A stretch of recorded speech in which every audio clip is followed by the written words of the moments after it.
보이시나요, 화면이? 네. 네, 네. 좋은 엄마가 알아야 할 환경상식이라는 책이고요.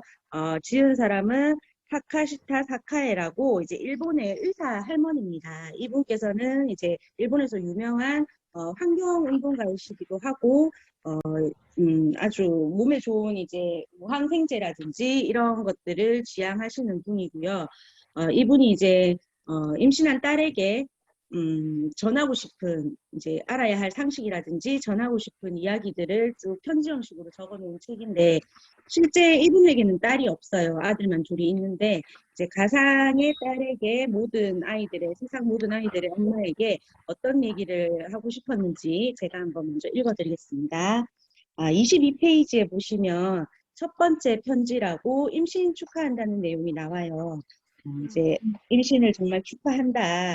이런 내용들이고 정자 수억 개 중에 하나가 난자와 만나 수정란이 만들어지는 생명의 신비.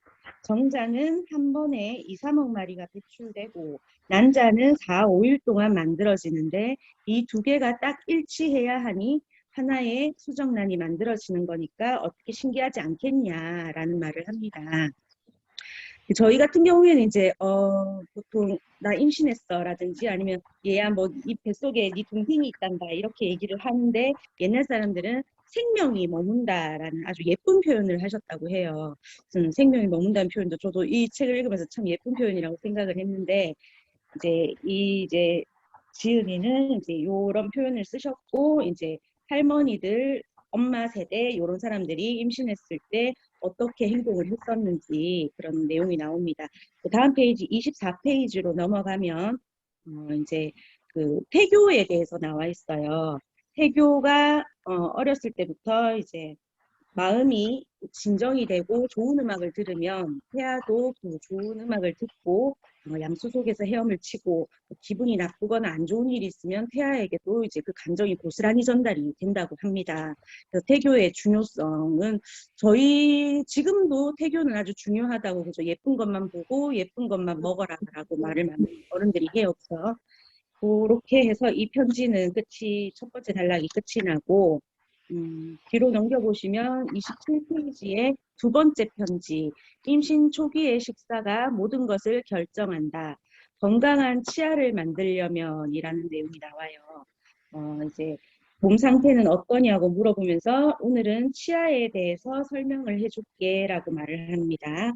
28페이지로 넘어가면 치아는 소화기관의 입구로 생후 건강에 가장 중요한 역할을 해도 과언이 아니다.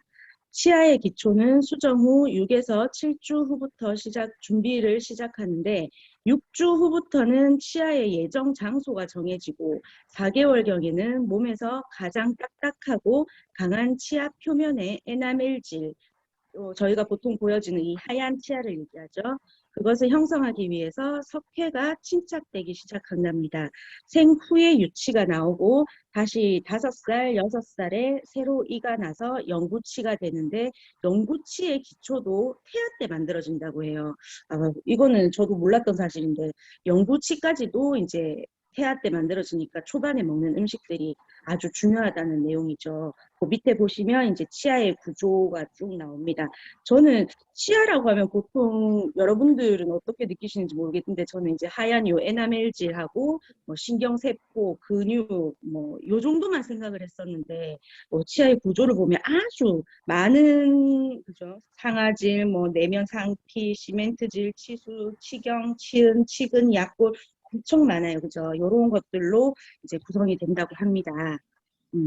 다음 페이지를 이제 29페이지를 보시면 임신 초기에 임신한 줄 몰랐다고 후회해도 이미 때는 늦고 생리가 규칙적인지 자신의 몸을 상태를 파악을 하고 열심히 이제 치아도 치아지만 태아의 모든 것을 결정할 수 있는 이제 영양 습관을 들여야 되는 게 중요하다고 합니다.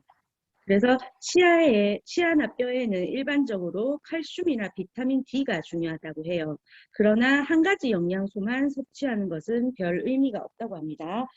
칼슘은 비타민 C와 함께 섭취하지 않으면 몸에 잘 흡수가 되지 않는답니다.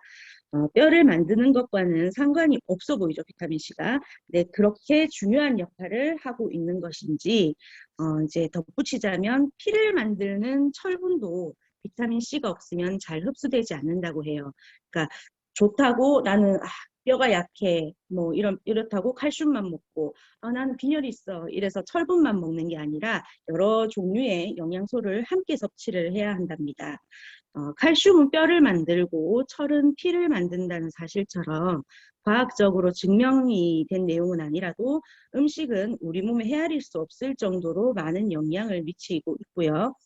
특정한 음식을 먹는 일 없이 여러 음식을 골고루 먹는 것이 중요하다고 합니다. 임신하면 신경이 예민해져요. 그죠? 쉽게 호르몬 변화가 생겨서 쉽게 짜증도 나고, 이제 그러기 쉬운데, 그렇게 되면 몸에 나쁜 영향을 주게 돼서 영양 섭취가 지체된다고 해요. 내장을 지배하는 자율신경은 감정을 지배하는 신경하고 밀접하게 연결이 되어 있기 때문이라고 합니다. 그러면서 입덧이 어떠냐고 이제 물어보죠. 저희도 왜 치아 뭐 칼슘이나 철분하면 제일 먼저 떠오르는 게 우유, 그죠? 우유하고 달걀 이 정도입니다. 그죠? 근데 그 우유도 골라 마셔야 한다고 해요. 그러니까 치아와 뼈에 중요한 칼슘에 관련해서 이제 염두에 두어야 할 사실이 이제 달걀이라든지 저 방금 제가 말씀드린 대로 우유하고 달걀 영양소를 균형 있게 포함한 이상적인 식품이라는 사고를 가지고 있게 되죠. 물론 사실이긴 하지만 뭐 많이 먹는다고 해서 좋은 건 아니라고 해요. 그게 먹으면 부족한 영양소가 생기고 또 일부 영양소가 과다 섭취돼서 폐해가 나타날 수 있답니다. 더욱이 달걀이나 우유 같은 식품은 알레르기하고 관련이 있다고 해요. 그래서 최근에 태어난 직후부터 알레르기 있는 아이들이 요즘에는 많죠. 뭐 비염도 거의 아기들이 많이 달고 나오는 것 같아요. 엄마 세대들이 뭐 비염, 뭐 알레르기 이런 것들이 많기 때문에 그런 것도 있겠지만은 이제 산모가 임신 중에 우유나 달걀을 다음 페이지 넘어갑니다.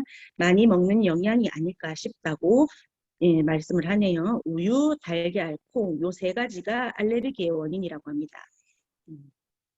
귀찮다고 배가 부르다고 해서 영양 섭취한다고 우유만 먹으면 아기가 알레르기 체질이 될 가능성이 높아진다고 해요. 이제 게다가 이제 고온 살균된 우유는 단백질이나 칼슘이 섭취되기 어려운 형태로 변질되기 때문에 알레르기를 일으킬 가능성이 더 높다고 해요. 저희는 보통 시중에 파는 우유가 다 고온 살균 우유가 많죠. 그리고 또 소의 사료에는 농약이 듬뿍 뿌려져 있고 인공 여성 호르몬도 많이 투여가 되어 있어서 그게 그대로 이제 우유에 잔류한다고 합니다. 그렇게 보면은 이제 우유는 완전 식품이기 전에 인공 화학 물질이 농축된 음식이다. 옛날에는 분자가 큰 단백질이 알레르기원이라고 했지만 요즘에는 인공 화학 물질이 알레르기의 원인이라는 결과가 나오기도 한답니다. 그래서 뱃속의 아이를 튼튼하게 만든다고 비타민 C나 칼슘을 정제로 섭취를 하면 안 된다고 해요. 이런 정제는 대부분 하나의 원료에서 몇 번이고 추출 조작을 해서 만든다고 합니다. 하나의 원료, 단품이란 체내의 조화로운 영양을 파괴하기 쉬운 성질이라는 의미다. 조금씩이라도 좋으니 여러 가지 음식을 골고루 섭취해야 한다. 33페이지에 보시면 그 우유에 관한 실험 결과가 나와 있어요. 우유를 네 종류로 이제 검사를 했는데 이제 신생낙농의 생산자가 만들고 있는 막 짜낸 우유, 정제되지 않은 우유, 그리고 B는 72도에서 15초 동안 살균한 저온 살균 우유, 그리고 C와 D는 우리 시중에 많이 팔고 있는 고온 살균한 시판 우유를 가지고 실험을 했다고 합니다. 34페이지 넘어가시면 칼슘 변성 실험을 하였다고 해요. 종이컵에 각 4종류의 우유를 넣고 응유 효소제인 렌네트를 첨가해보면 이온 상태의 칼슘이 치즈 상태가 돼서 컵 바닥에 조그만 구멍을 뚫어도 아래로 흐르지 않는다고 합니다. 사진은 그저 흑백이라서 잘 보이진 않는데 A하고 이제 방금 짜낸 우유하고 저온 살균한 우유는 치즈 상태가 돼서 종이컵 안에 남아 있었는데 이제 CD 고온 살균한 우유는 종이컵 구멍을 아래로 그대로 흘러내렸다고 해요.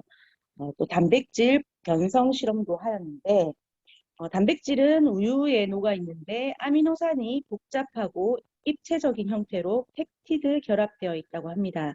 이것이 변성이 되면 단순한 사슬 모양의 고분자 구조가 된다고 해요. 이 실험에서는 각각의 우유에 유산 암모늄을 넣고 가열을 했는데 이제 A와 B는 복잡한 단백질은 암모늄과 결합해서 하얗게 혼탁해졌다고 합니다. 근데 이제 고온 살균한 우유는 변성 단백질이 암모늄과 결합하지 않아 투명하게 변했다고 하네요. 우유가 투명하게 변했다니까 좀 신기하긴 한데 저도 사진이 컬러가 있었으면 좀 봤으면 싶겠네요. 궁금한데. 몸 안에 있는 칼슘의 99%는 뼈와 치아에 존재한다고 해요. 나머지는 혈액을 응고시키고 신경과 근육을 움직이거나 면역 반응에 관여하는 중요한 일을 한다고 합니다. 칼슘은 형태에 따라서 이용 정도가 차이가 나는데 A와 B의 우유와 같은 이온 상태의 칼슘만 몸에 유효하지 변성된 단백질은 알레르겐이 되어 몸에 나쁜 영향을 미친다고 해요. 그래서 우유를 살 때 종류가 많아서 뭐 고르기 힘들 거라 하는데 저희 같은 경우에 우리나라에서는 우유가 대부분 뭐 남양이라든지 서울우유라든지 뭐 부산 매일우유 다 이제 고온 살균 우유입니다. 그죠? 옛날에는 고온 살균이 당연하다고 생각을 했기 때문에 그게 우유였는데 80년대 후반인가요? 그때쯤에 아마 파스테르 우유가 나왔었어요. 제가 기억하기에는 그때쯤인 것 같은데 그 민족 사관학교로 잘 알려져 있는 이제 그 파스테르 우유가 나왔었는데 처음에 그 우유를 마셨을 때 너무 맛이 있었어요. 근데 가격이 엄청 사악했죠.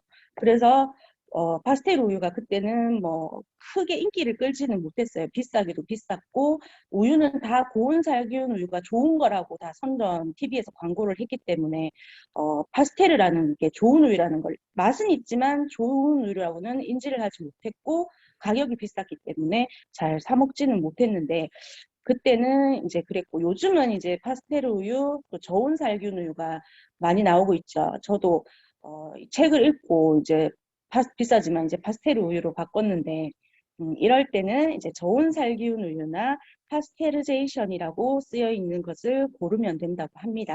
그러니까 뭐 요즘에는 좋은 살균 우유도 점점 마트에 가면 많이 나와 있어요. 좋은 우유 많이 사드세요. 다음 페이지 넘어가면 세 번째 편지 자연 영양과 정제 영양이라고 나와 있습니다. 흙에서 만들어지고 흙으로 돌아가는 것이라고 되어 있는데요. 제가 이 책을 정도까지는 아니고 처음부터 끝까지 한번 쭉 봤을 때 이 글쓴이가 제일 하고자 하는 말하고 제일 부합이 잘 된 단락이라고 저는 생각을 했었거든요.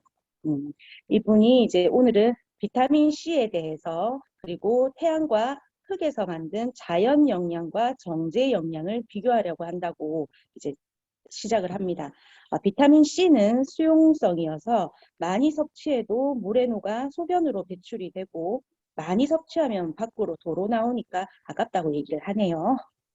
그에 비해서 비타민 A나 D는 지용성이라 체내에 섭취되면 몸에 특히 지방 부분에 잘 축적이 되고 세포막에도 필요 이상으로 흡수가 된답니다. 그러나 잘 배출이 또 안 된다고 하네요. 점점 축적이 되면은 몸에 이상을 초래한다고 해요. 비타민 A의 이러한 작용은 실험으로도 증명이 됐다고 합니다. 임신한 쥐에게 비타민 A를 대량으로 투여하니까 간 기능이 저하되고 폐하한테도 영향을 주었다고 해요. 화학 물질에 공통되는 성질로 지용성 물질은 축적되기 쉽고 배설하기 어려운 성질이 있다고 합니다. 살이랑 똑같네요. 몸에 좋아도 정도를 넘어서 많이 섭취하면 체내에 축적이 되어서 오히려 나쁘게 작용할 위험이 있다고 합니다. 그래서 비타민은 어떻게 섭취를 하면 좋은지 결론부터 얘기를 하면 천연 음식을 골고루 먹으라고 되어 있습니다.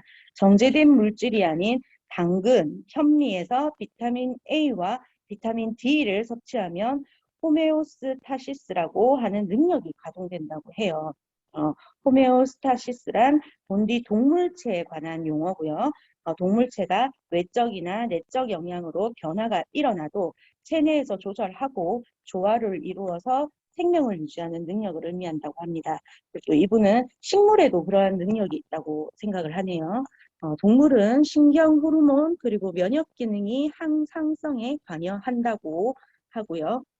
식사를 과식하면 빨리 배설을 하도록 하고 나머지 음식을 더 이상 먹지 않도록 조절을 하는 게 이제 면역 기능이 황산성에 관여하는 거라고 합니다.